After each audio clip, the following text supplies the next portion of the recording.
যানজট লোকাল বাসগুলোই বেশি করতেছে।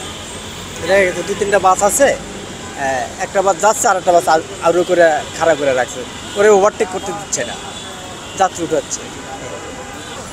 একটু খুব গরমের ভিতরে একটু তাপে আছে সবাই, যার কারণে আমাদের খুব চলাফেরা একটু সমস্যা হচ্ছে। এই যে দেখেন গরমে সবাই অস্থির।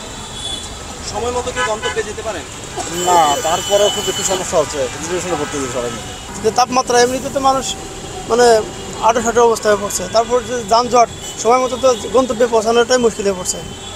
এটা এখন আপনারা মিডিয়াও এই যে মানে যানজটের কথা প্রকাশ করেও তো এর কোনো সমাধান পাওয়া যায় না। আচ্ছা, যানজটটা কেন লাগছে বলে একজন সাধারণ যাত্রী হিসেবে মনে করছেন আপনি?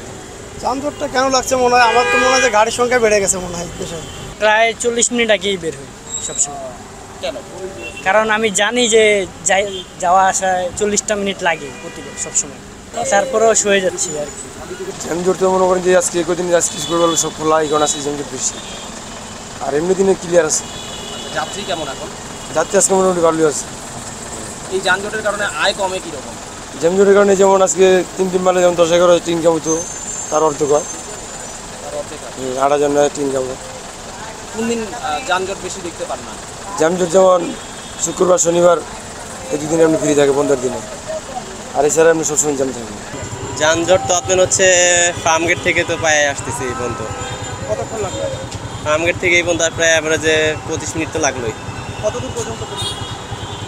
কারণ বাজার আগ থেকে জ্যাম, গন্তব্যে তো কোনো সময় পারি না পৌঁছাইতে আমরা। কেন পারেন না? ট্রাফিক জ্যাম তো সবসময় থাকে ঢাকা সিটিতে। বাইক নিয়েছেন, তারপরেও কি হচ্ছে?